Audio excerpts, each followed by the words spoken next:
CM योगी का संबोधन चल रहा है। काकोरी के शहीदों को नमन किया जा रहा है। अपने आप को बलिदान करने वाले उन सभी अमर हुतात्माओं के प्रति विनम्र श्रद्धांजलि का आयोजन प्रत्येक जनपद में संपन्न हो रहा है। मैं इस अवसर पर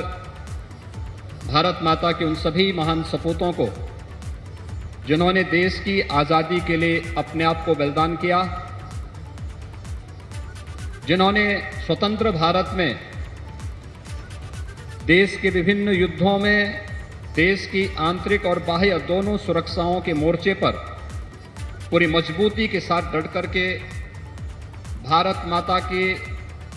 एक एक इंच जमीन की रक्षा करके पूरे देश को एक सुरक्षित माहौल दिया है।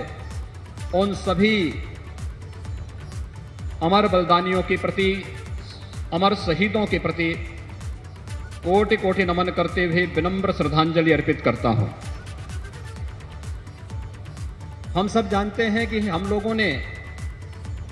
4 फरवरी 2021 को गोरखपुर से चौरी चौरा कांड के शताब्दी समारोह का शुभारंभ किया था और उस समय आदरणीय प्रधानमंत्री जी का मार्गदर्शन पूरे देश को आज़ादी के आंदोलन में योगदान देने वाले उन सभी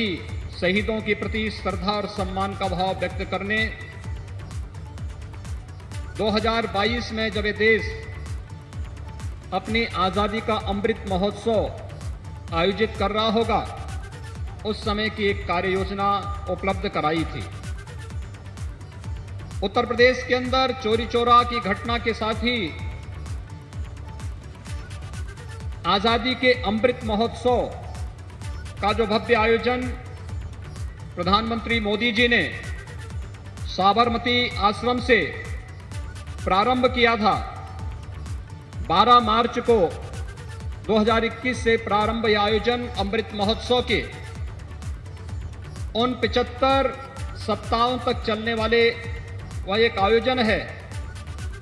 जो भारत को अमृत महोत्सव का मतलब आज़ादी का अमृत महोत्सव यानी आज़ादी की ऊर्जा का अमृत, आज़ादी का अमृत महोत्सव यानी स्वाधीनता सेनानियों से प्रेरणा का अमृत, आज़ादी का अमृत महोत्सव यानी नए विचारों का अमृत, नए संकल्पों का अमृत, आज़ादी का अमृत महोत्सव यानी आत्मनिर्भरता का अमृत। इन 5 सूत्रों के माध्यम से 5 प्रमुख मंत्र इस देश को अमृत महोत्सव के इस अवसर पर देश के यशस्वी प्रधानमंत्री जी ने उपलब्ध कराए। ये 5 संकल्प भारत की आज़ादी के अमृत महोत्सव के इस आयोजन के अवसर पर उसी की एक नई कड़ी के रूप में काकोरी टेन एक्शन का एक कार्यक्रम, यह समारोह आज यहां पर आयोजित हो रहा है। हम सब जानते हैं कि ब्रिटिश हुकूमत ने इस देश के स्वाधीनता संग्राम सेनानियों, इस देश के क्रांतिकारियों के साथ किस किस प्रकार का अत्याचार किया था। काकोरी टेन एक्शन के मामले में कहा जाता है कि जो क्रांतिकारियों ने अपने स्वाधीनता आंदोलन को आगे बढ़ाने के लिए यहां पर जिस घटना को अंजाम दिया था, उसमें उनके हाथ केवल लगे थे 4600 रुपये, 4600 रुपये। लेकिन अंग्रेजों ने देश के क्रांतिकारियों को और इस पूरे कार्यक्रम के साथ जुड़े हुए उन क्रांतिकारियों के खिलाफ कार्रवाई करने, मुकदमे चलाने, उन्हें फांसी पर लटकाने तक जो धनराशि खर्च की थी, उस समय 10 लाख रुपए खर्च किए थे। यानी ये क्रूरता की एक नई कहानी को हम सबके सामने प्रस्तुत करता है, हम सबकी आंखों को खोलने वाला है और जो हमें हमेशा इस बात का एहसास कराता है कि देश की स्वाधीनता से बढ़कर के कुछ नहीं हो सकता है और हर हाल में हर भारतीय का ये दायित्व बनता है कि हम अपने देश की इस आज़ादी को हर हाल में सुरक्षित रखें। देश का आज़ादी का यह अमृत महोत्सव का कार्यक्रम हम सबको इस नई प्रेरणा के साथ आगे बढ़ने के लिए प्रेरित कर रहा है। काकोरी ट्रेन एक्शन के समय हम सब जानते हैं पंडित राम प्रसाद बिस्मिल के नेतृत्व में क्रांतिकारियों की जिस टीम ने इस घटना को यहां पर देश के क्रांति आंदोलन को आगे बढ़ाने का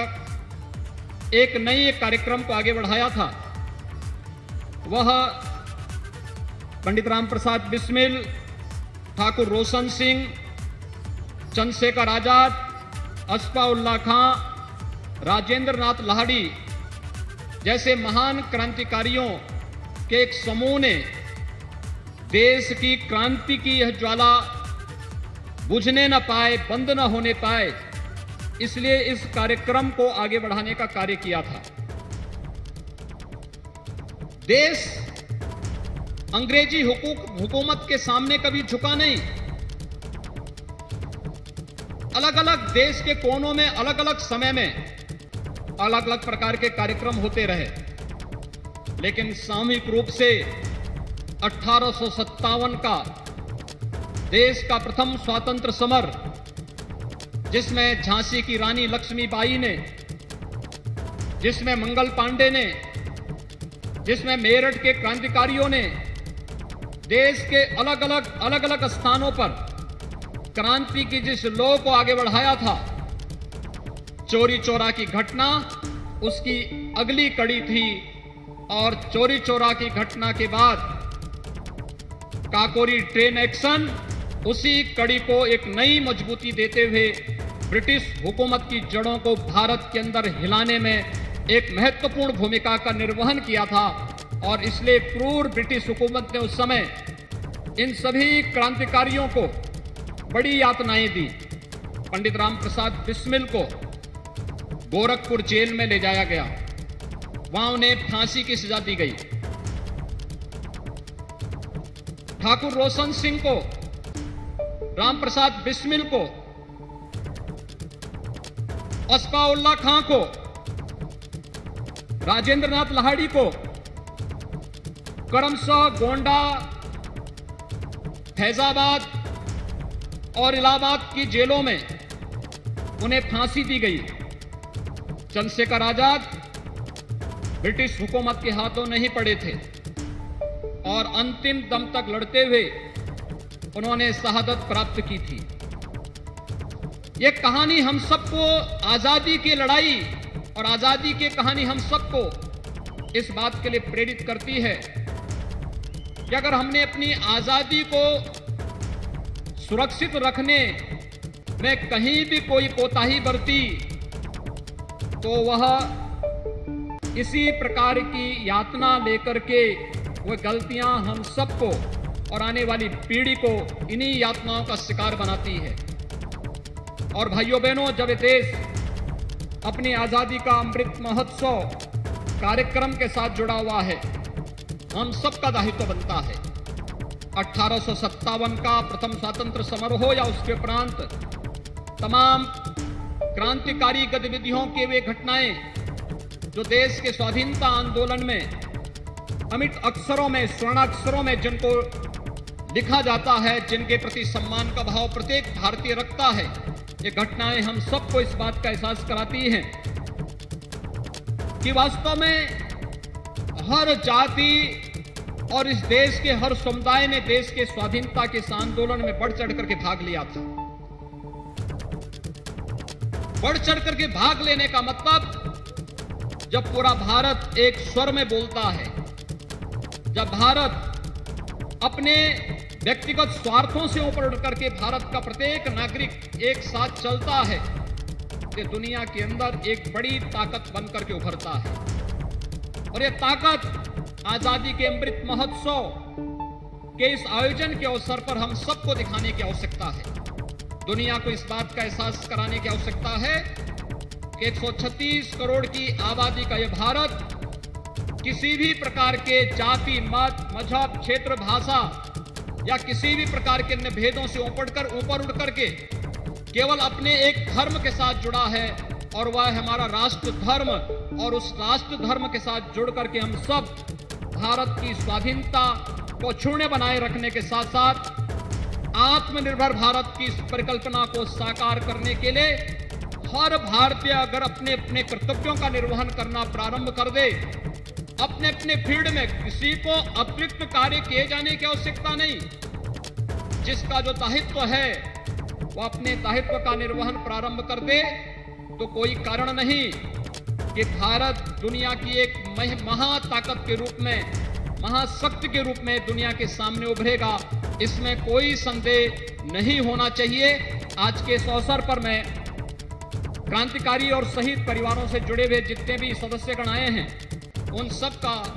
आज के इस कार्यक्रम में हृदय से यहाँ पर सम्मान करता हूँ, उनका अभिनंदन करता हूँ। काकोरी 10 एक्शन से जुड़े हुए जितने भी हमारे क्रांतिकारी हैं, उन सभी क्रांतिकारी परिवार, उन क्रांतिकारियों के प्रति, भारत माता के उन सभी अमर शहीदों के प्रति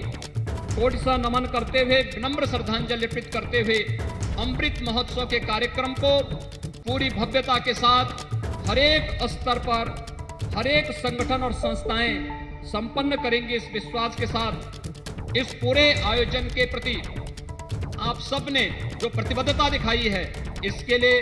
आप सबको भी मैं अमृत महोत्सव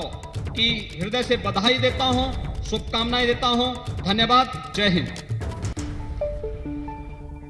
तो सुना आपने सीएम योगी आदित्यनाथ को, जहां इस वर्षगांठ के लिए उन्होंने 2022 के लिए अमृत महोत्सव का नाम दिया है।